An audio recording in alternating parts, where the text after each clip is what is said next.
अस्सलाम वालेकुम। Programme night addition में हम आपको खुशामदीद कहते हैं। नाज़रीन, गुज़श्ता 2 सालों में हर 3-4 महीने के बाद पंजाब में वज़ीर आला उस्मान बुज़दार की तब्दीली की खबरें जो है ना ये गर्दिश करने लगती हैं। और फिर क्या होता है, वज़ीर आज़म साहब लाहौर आते हैं और अपने वोट जो हैं उस्मान बुज़दार साहब के पलरे में डालकर सबको खामोश करवा कर वापस चले जाते हैं। अब की बार भी ऐसा ही हुआ है।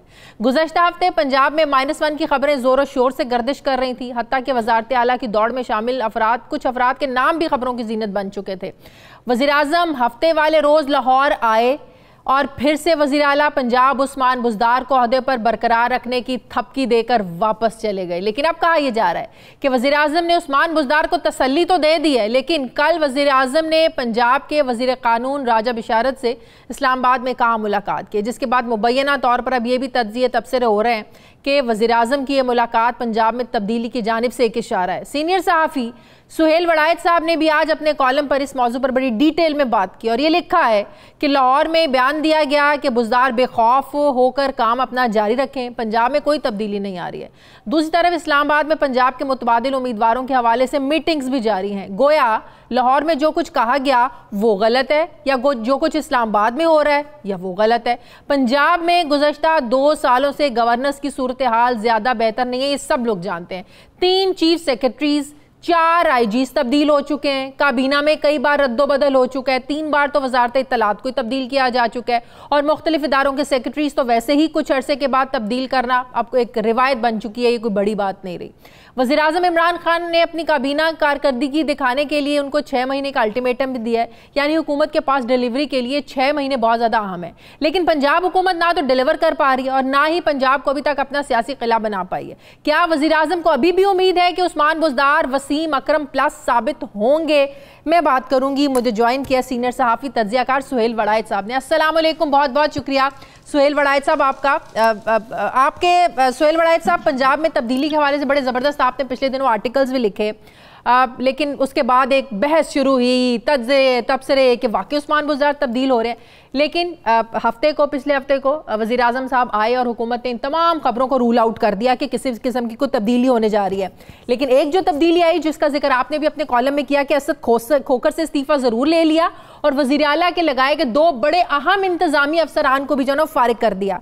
और आपने ये लिखा है कि अब 2 शहरों में मुख्तलिफ बयानात दिए जा रहे हैं, तज़ादात हैं। क्या आपको लगता है कि अभी भी वाकई उस्मान बुज़दार की तब्दीली वज़ीर आज़म इमरान खान के लिए नागुज़ीर बन चुकी है, वो एक्सेप्ट नहीं कर पा रहे हैं?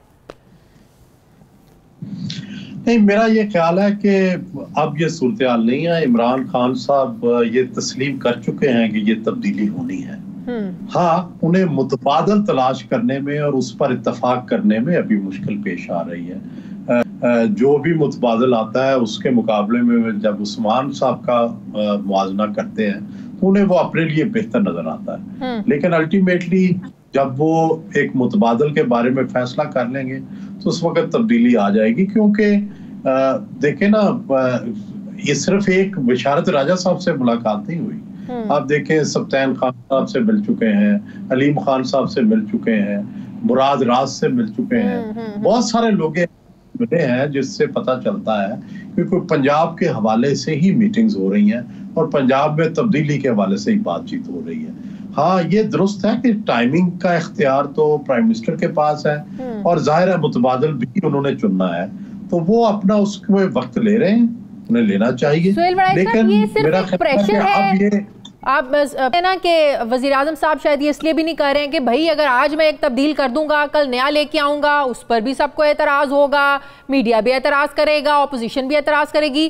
क्या ये सिर्फ इस चीज़ का आप समझ रहे हैं, एक प्रेशर ले रहे हैं, या वाकई वज़ीर आज़म को ये रियलाइज़ हो गया है कि पंजाब में कारकर्दगी दिखाने में, कुछ करने में बुज़दार की जो वो फैसले हैं वो नाकाम रहे हैं, वो बुज़दार साहब नाकाम रहे हैं, ये रियलाइजेशन हो गई? अब देखिए शाजिया, अगर सब कुछ ठीक चल रहा होता तो आए दिन चीफ सेक्रेटरी आईजी क्यों बदलते?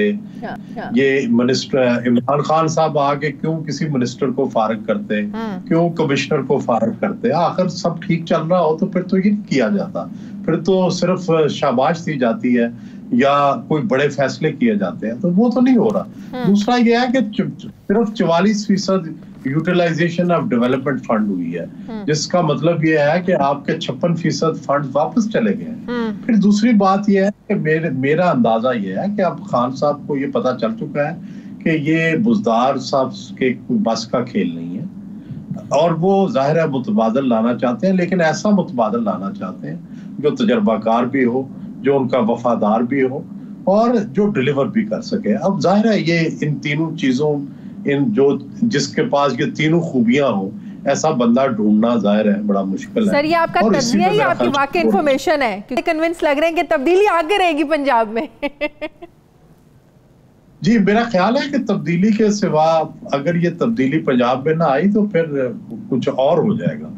इसलिए जरूरी है कि पंजाब में तब्दीली आए ताकि सब कुछ ठीक चलता रहे। सही। सुहेल वड़ाई साहब, भी परवेज इलाही साहब के नाम के भी मशवरे दिए गए कि अगर आप वाकई पंजाब में अपनी कारकर्दगी बेहतर बनाना चाहते हैं, आप चाहते हैं कि अगले इलेक्शंस में आपका वोट बैंक और मजबूत हो, तो परवेज इलाही साहब जिन्हें एक सियासत का, हुकूमत का एक तजुर्बा भी है, तो उनको बनने दिया जाए। लेकिन वज़ीर आज़म इमरान खान के लिए ज़ाहिर है एक्सेप्टेबल नहीं है। अगर मैं आपका इस पर एनालिसिस लूँ कि अगर ऐसा हो जाता है तो आप समझते हैं कि पंजाब में तहरीक इंसाफ का वोट बैंक और ज्यादा मजबूत हो जाएगा कारकर्दगी की बुनियाद पर, अगर ये परवेज इलाही साहब के पास चली जाती है वजारत उज़्मा?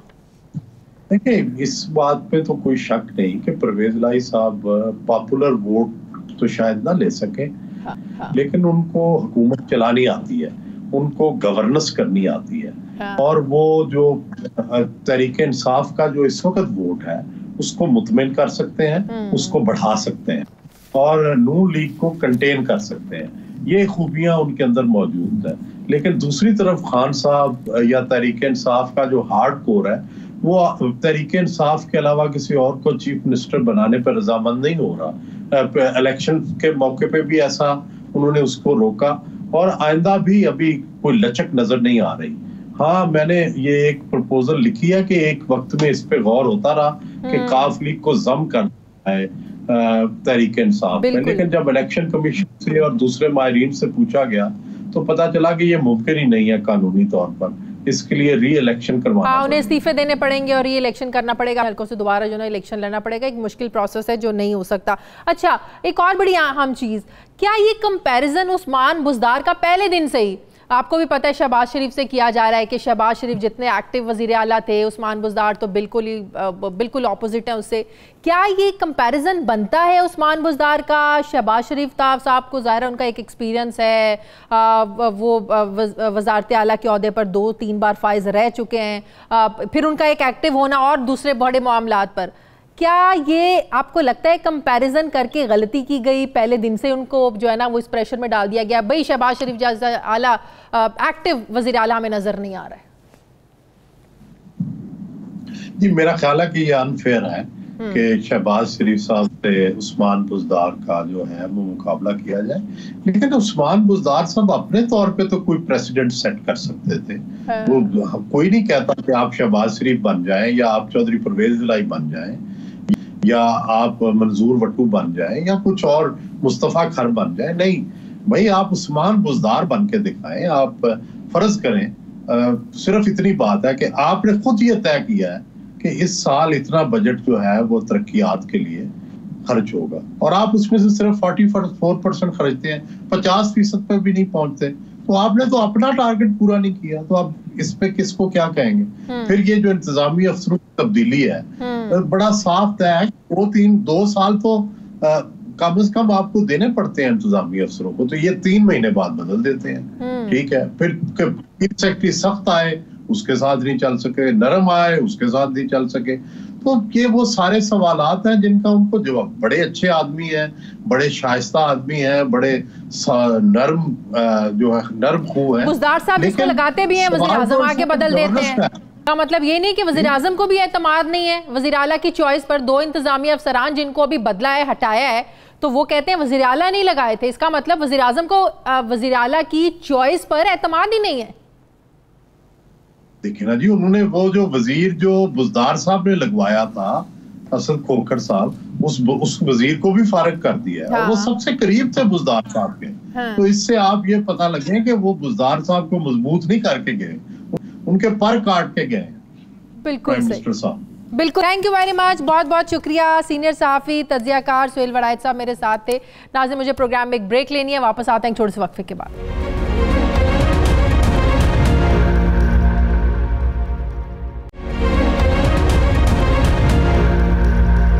के बाद एक बार फिर से आपको खुशामदीद कहते हैं। नाजरीन, ऑपोजिशन एक बार फिर से हुकूमत को टफ टाइम देने के लिए मुतारिक होती हुई नजर आ रही है और अब ऑपोजिशन ने ईद के बाद एपीसी बुलाने का इंदिया भी दिया है। लेकिन क्या ऑपोजिशन का गठजोड़ हुकूमत के लिए मुश्किलात पैदा कर सकता है?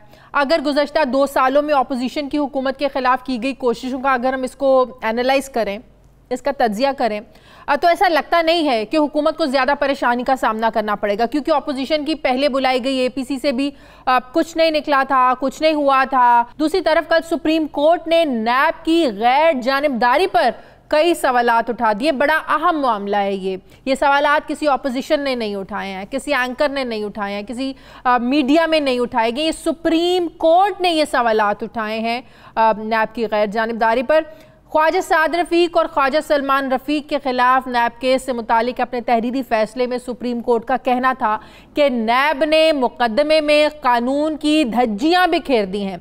नैब ऑर्डिनेंस का कानून जनरल मुशर्रफ के दौर में एहतसाब एक्ट 1997 को ख़त्म करके बनाया गया था, जो कि पहले दिन से ही मतनाज़े है। सुप्रीम कोर्ट ने अपने फैसले में लिखा है कि आम तासुर ये है कि यह कानून सियासी इंजीनियरिंग के लिए इस्तेमाल होता है। नैब वफादारियाँ तब्दील कराने, सियासी जमातों को तोड़ने, मुखालिफिन का बाजू मरोड़ने और उन्हें सबक सिखाने के लिए इस्तेमाल हुआ। एहतसाब यकतरफा नजर आ रहा है। एक तरफ तो लोगों को बरसों महीनों जेल में सड़ा दिया जाता है, तो दूसरी तरफ बड़े बड़े माली इल्जामात पर भी कुछ नहीं किया जाता। इस सारे मामले पर मैं आज बात करूंगी। मुझे ज्वाइन किया है पाकिस्तान पीपल्स पार्टी के सीनियर रहनुमा कानूनदान बैरिस्टर एतजाज एहसन साहब ने। अस्सलाम वालेकुम, बहुत बहुत शुक्रिया, thank you very much sir, आपने टाइम दिया एतजाज साहब। सबसे पहला और इम्पॉर्टेंट डिस्कशन जो कल से हो रही है एतजाज साहब, वो ये कि सुप्रीम कोर्ट ने नैब की गैर जानिबदारी पर जो सवालात उठाए हैं, जैसे कि मैंने अपने इंट्रो में भी कहा, ये सवालात मीडिया ने नहीं उठाए हैं, किसी एंकर ने नहीं उठाए हैं, ऑपोजिशन के किसी रहनुमा ने, किसी पार्टी ने नहीं उठाए हैं, सुप्रीम कोर्ट ने उठाए हैं कि ये जो कानून है सियासी इंजीनियरिंग के लिए इस्तेमाल होता है, ये सियासी मुखालिफिन के लिए, सियासी इंतकाम के लिए इस्तेमाल होता है।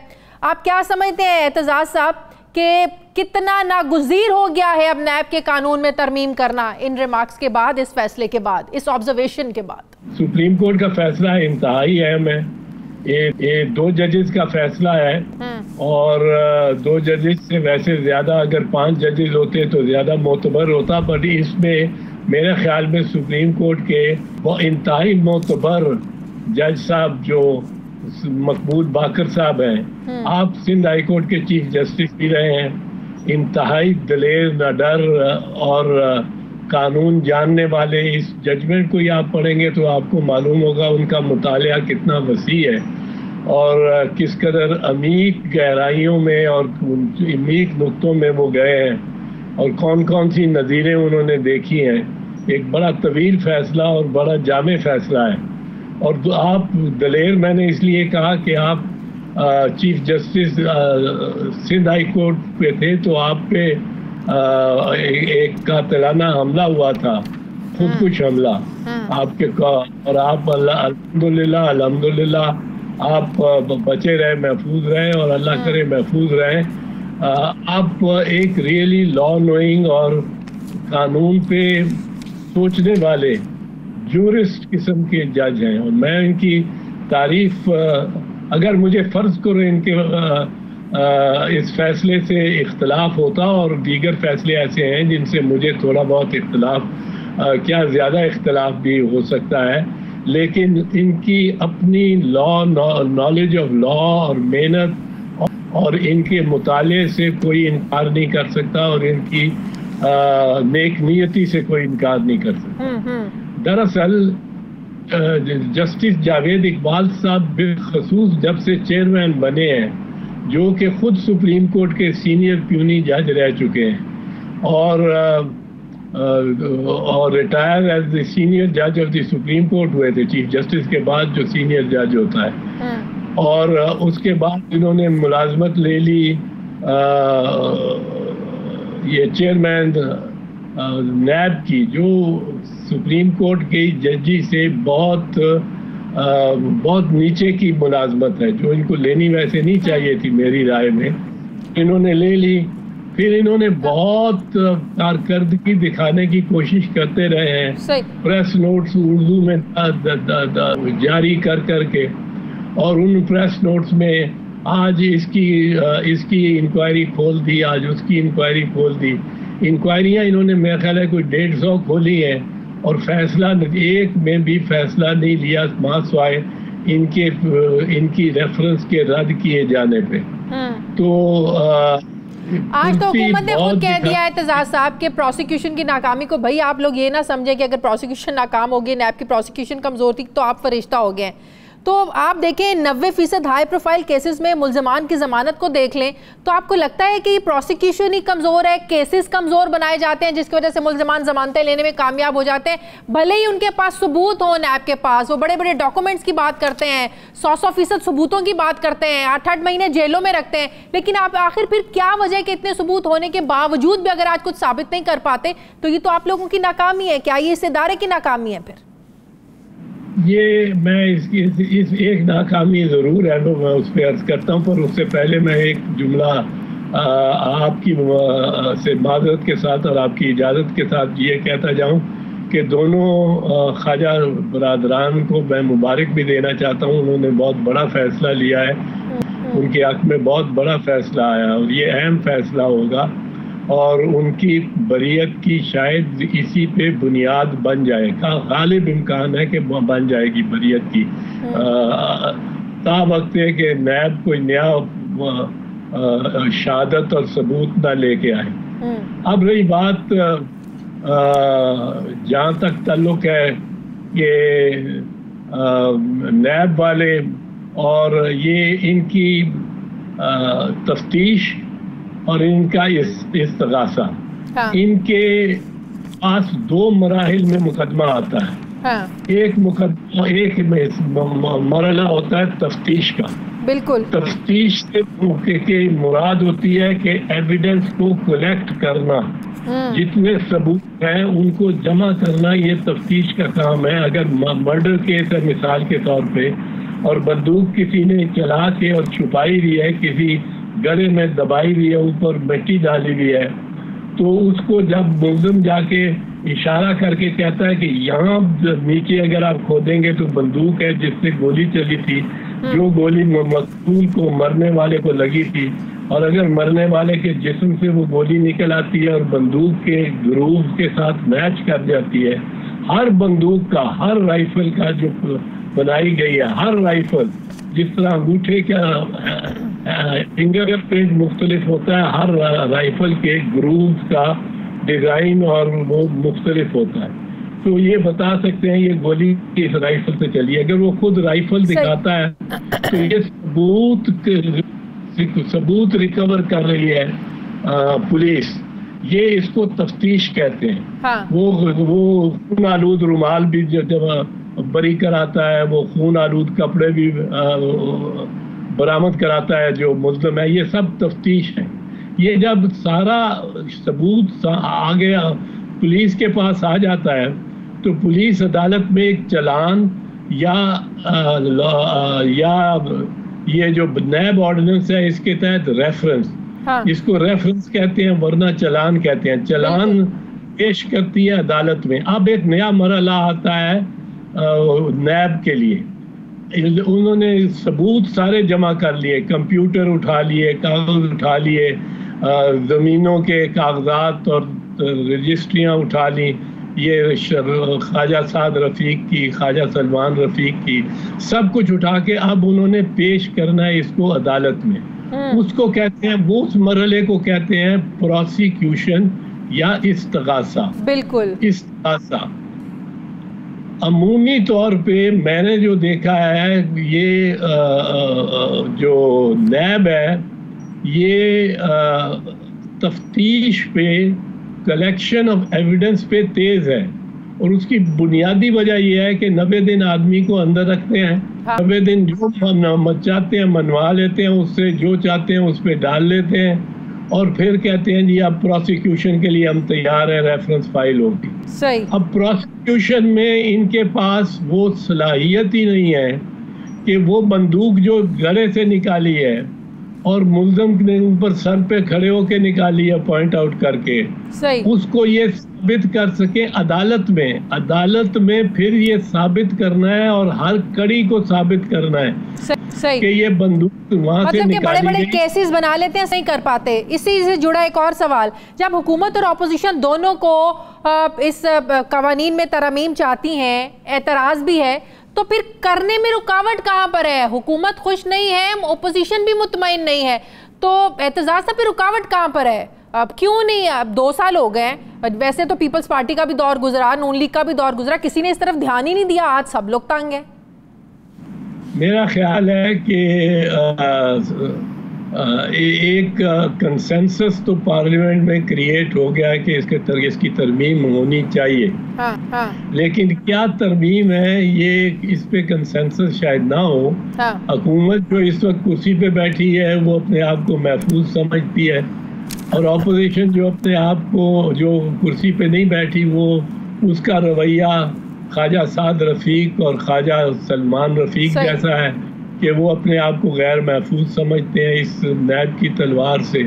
तो इसलिए इनमें इत्तेफाक राय होना अभी तक मेरे ख्याल में दुश्वार है, लेकिन ये दोनों तस्लीम करेंगे कि इसमें तरमीम होना जरूरी है। अच्छा, बहुत बहुत शुक्रिया एतजाज़ हसन साहब मेरे साथ है। मुझे प्रोग्राम में एक ब्रेक लेनी, वापस आते हैं छोटे से वक्फे के बाद।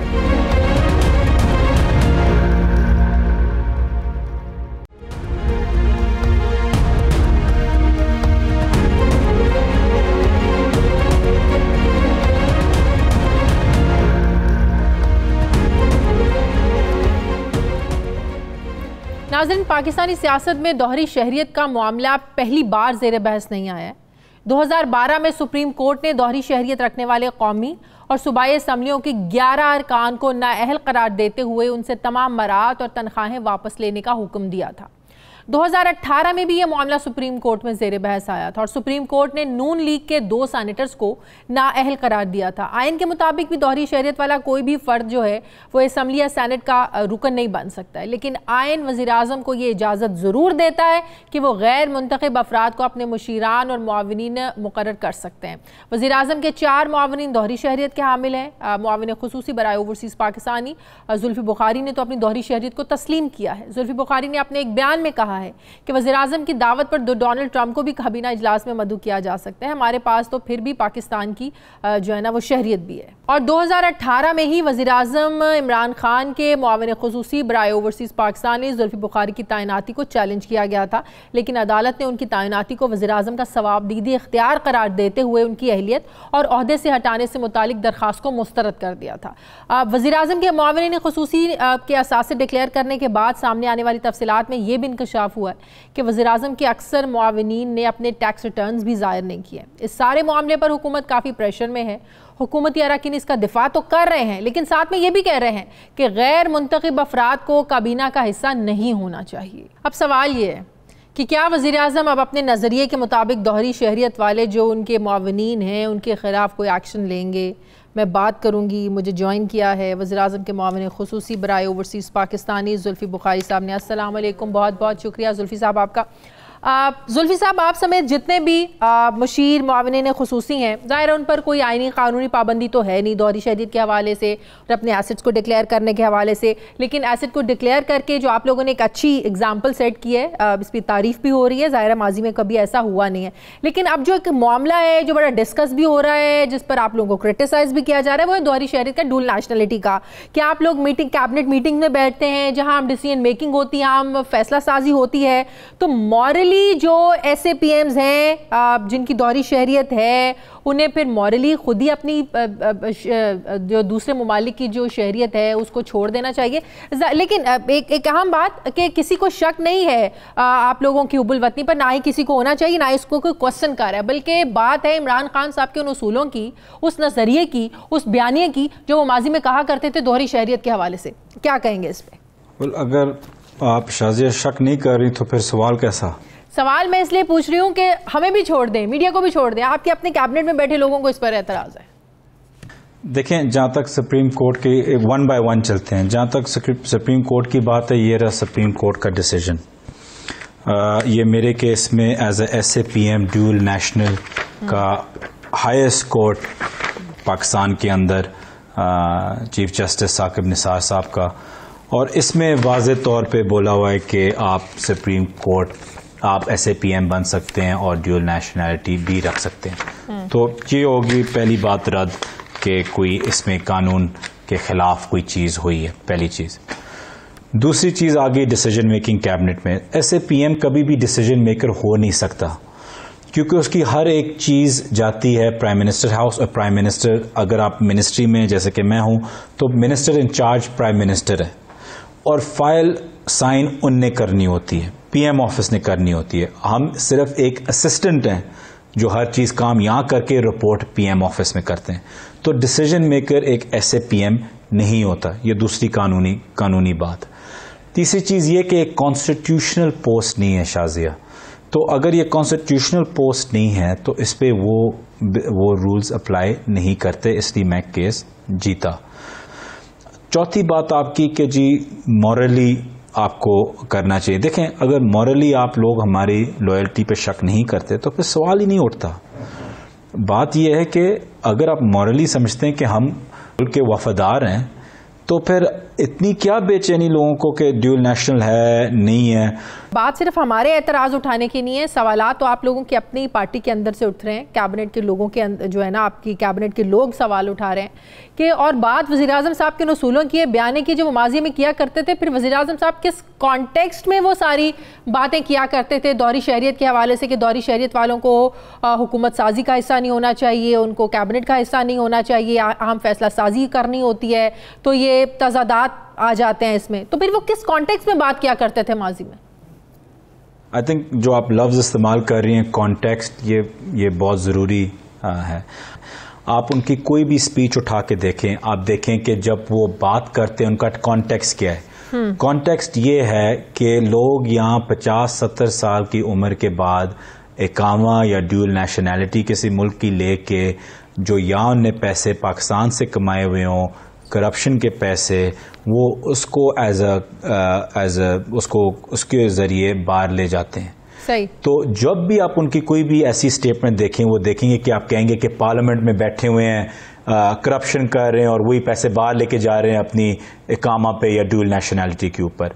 तो जो कॉन्टेक्स्ट है उनका सारा कहने का, कॉन्टेक्स्ट ये कि जो उनको सामने नजर आ रहा था, वो पार्लियामेंट में ऐसे ऐसे लोग बैठे हुए जो ये कर रहे थे, उनका कॉन्टेक्स्ट हरगिज़ ये नहीं था कि जो बाहर पैदा हुए हैं पाकिस्तानी, जो वापस अपने मुल्क को देना चाहते हैं, यहाँ आके काम करना चाहते हैं, यहाँ आके मेहनत करना चाहते हैं, पाकिस्तान का दिफा हर मुल्क दुनिया में दूसरे मुल्कों में करते हैं।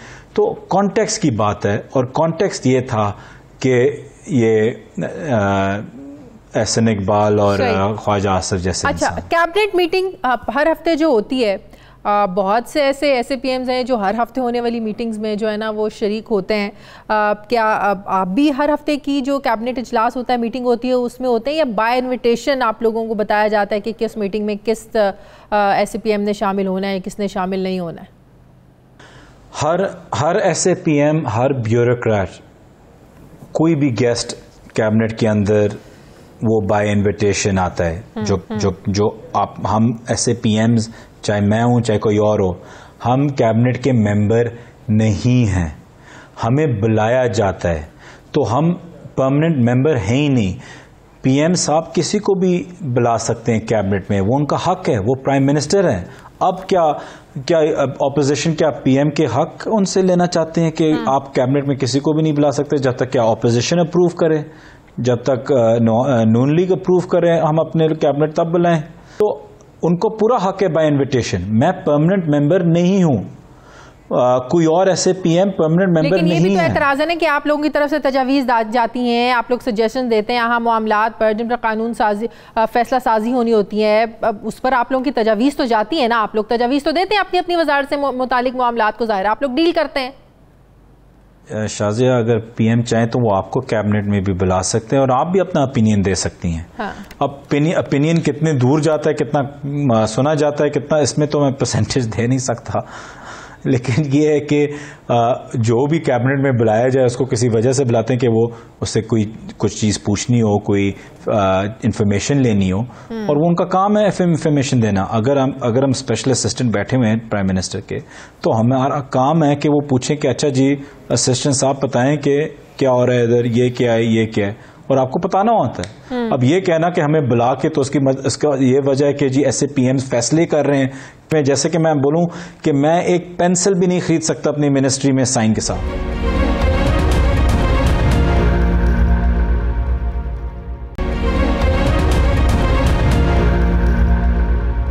सुप्रीम कोर्ट ने कहा है कि सारे मामले पर कानून साजी होनी चाहिए। जाहिर है कानून साजी हो जाए तो सारी बहस, सारे एतराज़ात, सारा क्रिटिसिज्म ही खत्म हो जाएगा।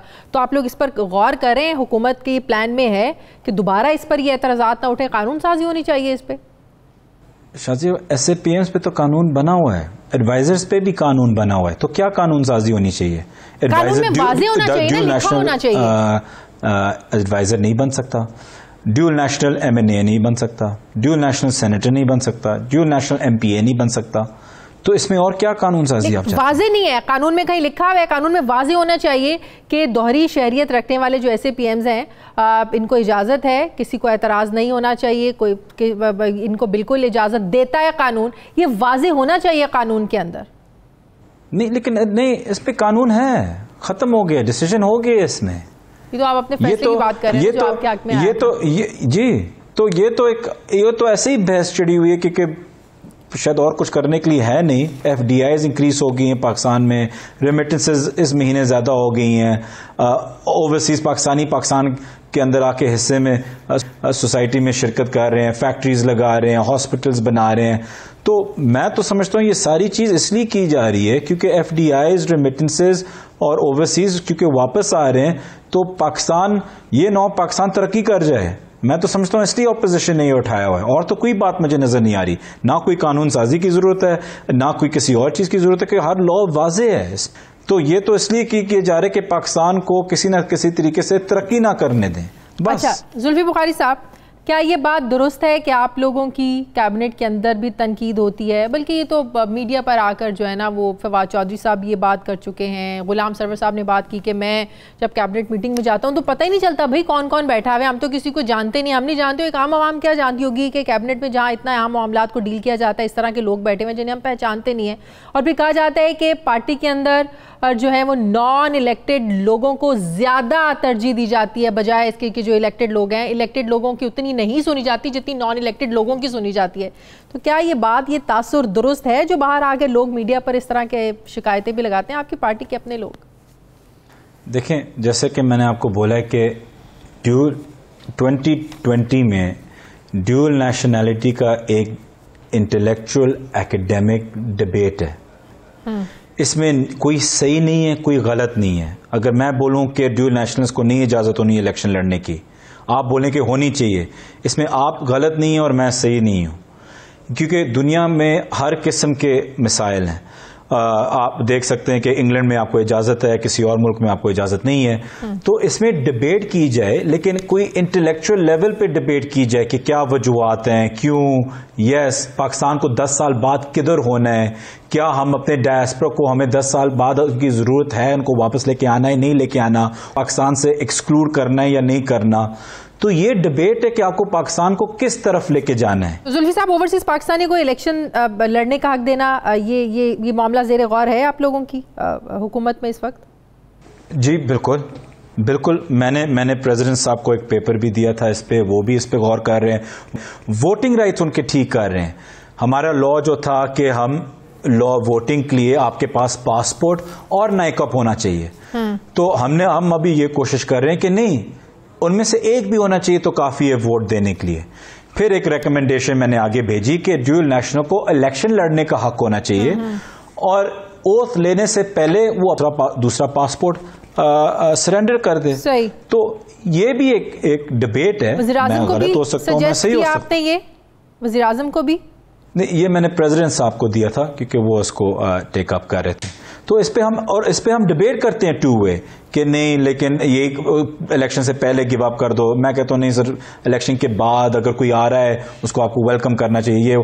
तो ये एक डिबेट है, ये एक एकेडमिक डिबेट है, तो इसको क्रिमिनलाइज नहीं करना चाहिए। इस पे एक, मैं फिर से कह रहा हूं कि एक इंटेलेक्चुअल सुलझा हुआ डिबेट कर रहे हैं। बहुत बड़ा कंसर्न है ओवरसीज पाकिस्तानियों का, वो वोटिंग राइट के हवाले से है। जाहिर है उनका एक बहुत बड़ा कंसर्न है कि हम हर सालाना जो है ना वो 20-20 अरब बिलियन डॉलर जो है वो हम रेमिटेंसेस भेजते हैं, तो हमें पाकिस्तान के जो वोटिंग राइट्स हैं वो हम लोगों को भी मिलने चाहिए। तो जाहिर है इस पर कानून साजी की ज़रूरत है, जो कानून साजी आप लोग करने के उसमें पोजीशन में नहीं है इस वक्त, तो कैसे करेंगे?